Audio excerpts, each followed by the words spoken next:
판단이 됩니다. 따라서 즉각적으로 민정수석을 해임하고 별도의 조사를 진행해야 된다. 저는 이렇게 봅니다.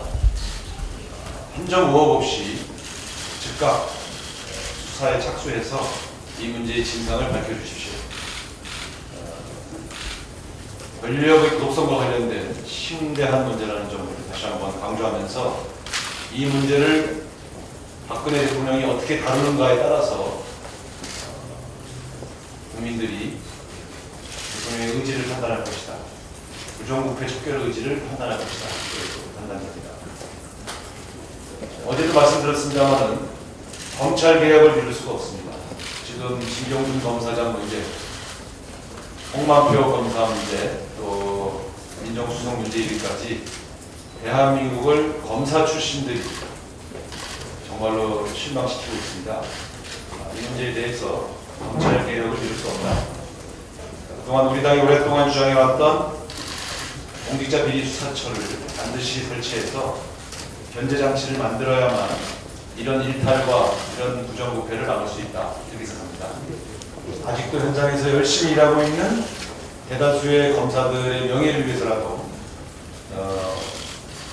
철저한 수사와 또 공직자 비리 수사처의 신설을 통해서 검찰이 국민들의 신뢰를 회복할 수 있는 제도 개혁을 해야 한다는 점을 다시 한번 강조합니다. 이 문제에 대해서는 그동안 새누리당이 계속 반대해서 관찰하지 못했습니다만 이번만큼은 새누리당이 전향적으로 나와달라 이렇게 요구합니다. 만약 이번에도 새누리당에 반대한다면 비리 검사, 비리 검찰을 옹호하는 그러한 집권당이라는 그러한 지적을 받게 될 것입니다.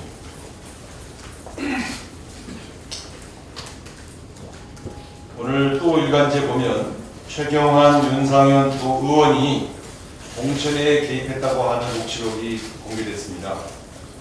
내용을 보면 참으로 황당합니다.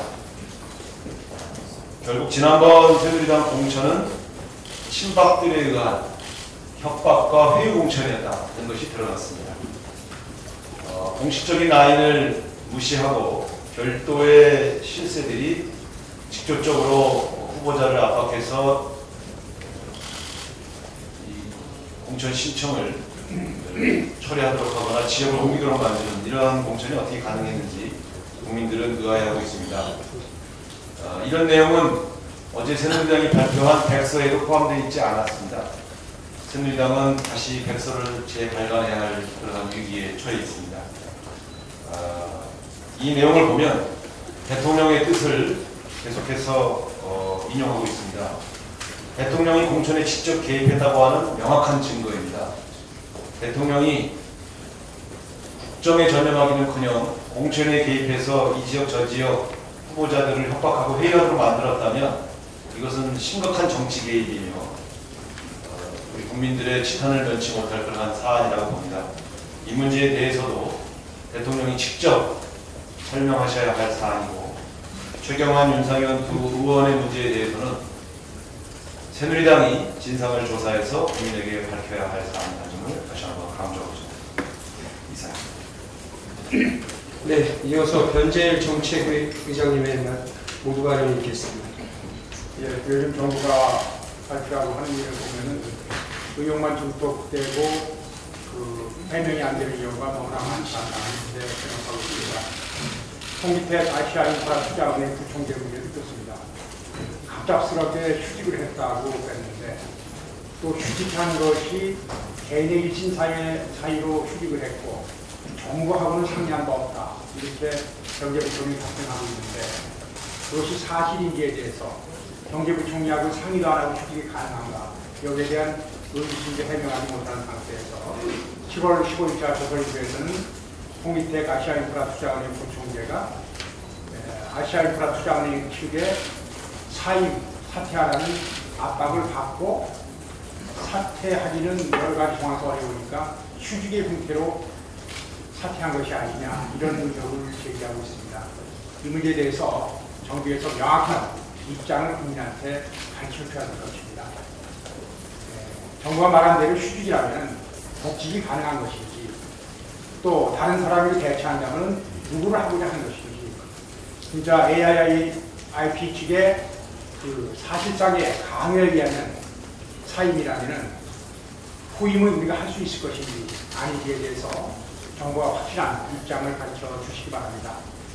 4조 원이나 투자했고 14년 만에 얻은 한국목대 구청자들가 갑자기 사라지게 됐는데 정부가 너무 손 놓고 있는 것이 아니냐, 그 배경에 대해서도 납득할 만한 설명을 국민한테 하지 못하는 것이 아니냐, 이런 의구심을 지울 수가 없습니다. 인사 실패를 덮기 위한 거짓말과 은폐가 있었다면 이것도 분명히 해명을 해야 될 것입니다. 사실만 밝히면 됩니다. 오래 끌 것도 없습니다. 현재 상황이 어떻게 되는 것인지, 우리 몫은 지킬 수 있을 것인지 정부의 확실한 답변을 촉구드리겠습니다. 두 번째 문제는 저희 당에서 그렇게 강조했던 청년 일자리 문제입니다. 6월 말에 청년 실업률 10.3%에 달해가지고 5개월 연속해서 최고치를 경기하고 있다, 이렇게 평가가 되고 있습니다. 여기다가 사실상 구직 활동을 하다가 지쳐서 취업을 포기한, 그런 소위 말해서 그 취업도 하지 않고 교육 후원도 받지 않고 구직 포기자가 18.5%에 이르기 때문에 정부가 발표한 통계상으로도 31% 수준의 청년 실업입니다. 이거 이외에도 실질적으로 취업 통계를 보면 너무나 취업이라고 볼 수 없는 그런 낮은 기준을 가지고 있기 때문에 청년 실업은 더 이상 방치할 수 있는 문제 없다, 이렇게 말씀드리겠는데, 이번에 정부가 발표한 어제 발표했죠. 2016년도 하반기 주요 고용노동 정책 방향, 여기 청년 일자리 창출에 중점을 둔다고 했는데 그동안 9차례나 청년 일자리 고용대책 차원에서 발표한 내용에서 크게 벗어나지 못하고 있구나, 이런 생각을 지울 수가 없습니다. 9차례나 청년 일자리 대책을 발표했고 그동안 5조 원에 가까운 예산 썼는데도 불구하고 청년 실업은 해소되기는커녕 계속 악화되고 있습니다. 그렇다면 정부가 추진하고 있는 청년 실업에 대한 근본적인 정책의 내용이나 방향이 잘못됐다는 것을 이제는 정부 스스로 인정해야 될 그런 시점이 아닌가, 이렇게 생각합니다. 우리 당에서 누차 강조했습니다. 시장에서만 맡겨서 청년 실업 문제를 해결하는 데는 우리 경제의 현 구조상 사실상 불가능한 것이 아니냐. 시장에 보이지 않는 손해만 맡겨놓을 것이 아니라 정부에 보이는 손에 의해서 적극적인 청년 실업 대책이 요구된다는 것을 누차 강조했습니다. 공공부문에서 선도적 역할을 추진해달라. 저희 당에서 추진하고 있는 경제민주화 관련 정책, 공정경쟁 환경 조성을 통해서 양질의 일자리가 중소기업, 하청업체까지 뻗어나갈 수 있는 그런 공정경쟁 환경을 조성하자. 그리고 근로시간 단축을 통해서 일자리 나누기, 이런 적극적인 노력이 없다면 현재 우리가 당면하고 있는 청년 실업 문제, 또 청년 실업으로 해서 심화되고 있는 저출산 문제 도저히 해결할 수 없다고 봅니다. 정부의 청년 실업 대책에 대한 전향적인 방향 전환을 촉구드립니다. 네, 이어서 가습기 살균제 국정조사TV 감사를 맡고 계신 홍익표 의원님의 현안 발언이 있겠습니다.